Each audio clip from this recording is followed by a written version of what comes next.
పచ్చడిని ఈ విధంగా చేసుకుంటే రుచిగా ఉంటుంది. అంతేకాదు ఆరోగ్యానికి కూడా చాలా మంచిది. వదిలిపెట్టకుండా పచ్చడంతా తినేస్తారు. నమస్తే, వణక్కం, జై శ్రీకృష్ణ, సత్ శ్రీ అకాల్, నేమ్స్ కుకరీకి స్వాగతం. బెల్ పెప్పర్ రుచిగా ఉండటమే కాకుండా కాల్షియం, పొటాషియం, వైటమిన్ సిలను సమృద్ధిగా అందిస్తుంది. సాధారణంగా మనం క్యాప్సికంతో కూరలే వండుకుంటాం. ఆజ్ హమ్ బెల్ పెప్పర్ సే చట్నీ బనాయేంగే. వీటిని క్యాప్సికమ్ అని, బెల్ పెప్పర్ అని కూడా అంటారు. క్యాప్సికమ్ పచ్చడి చేసుకోవాలంటే మీడియం సైజు 4 క్యాప్సికమ్ తీసుకొని ఇప్పుడు ముక్కలు కోసుకుందాం. ముందుగా గింజలు తీసేసుకోవాలి. ఇప్పుడు చిన్న ముక్కలుగా కోసుకోవాలి.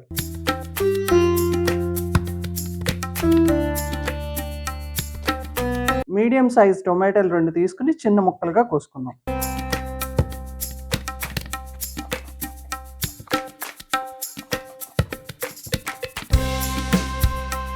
ఎనిమిది పచ్చిమిరపకాయలు తీసుకున్నాను.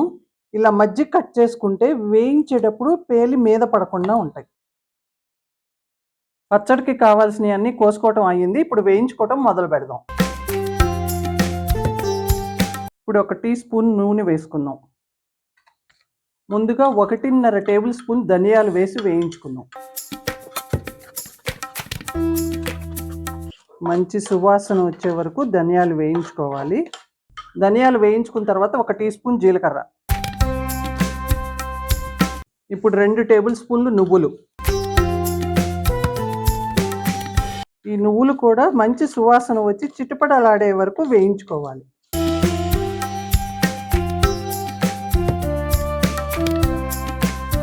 ధనియాలు, జీలకర్ర, నువ్వులు చక్కగా వేగిని ఇప్పుడు బౌల్లోకి తీసుకుందాం.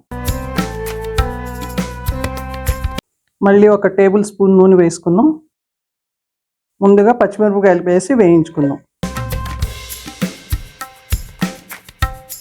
సన్నగా కోసుకున్న క్యాప్సికమ్ ముక్కలు.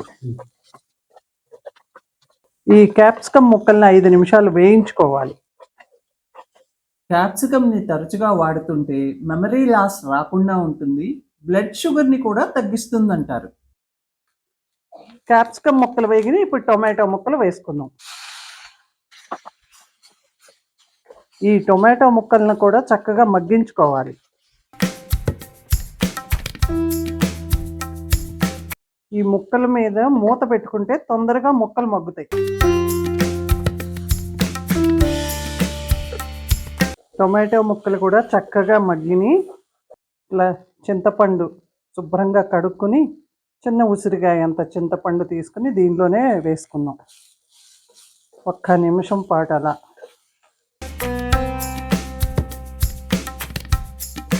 ఇప్పుడు పొయ్యి కట్టేసుకుందాం. ఈ ముక్కలు ఆరిన తర్వాత అప్పుడు పచ్చడి చేసుకుందాం. పక్కన పెట్టుకుందాం.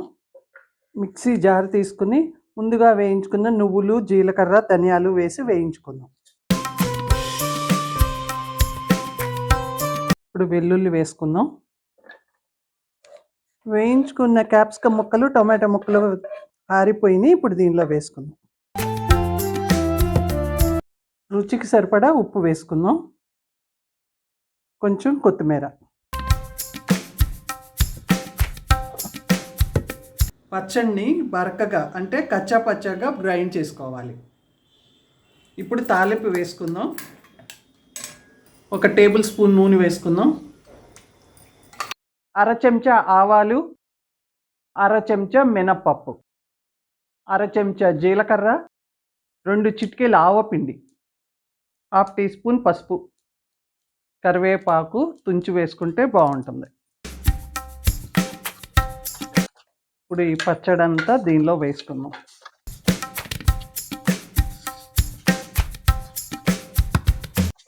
ఇప్పుడు బౌల్లోకి తీసుకుందాం. కొంచెం కొత్తిమీర తోటి గార్నిష్ చేసుకుందాం. Capsicum chutney ready హోగయా.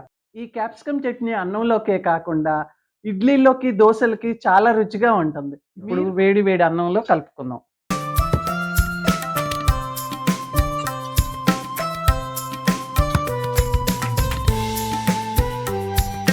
వేడి వేడి అన్నంలో నెయ్యి వేసుకుని పచ్చడి వేసుకుని తింటే చాలా రుచిగా ఉంది.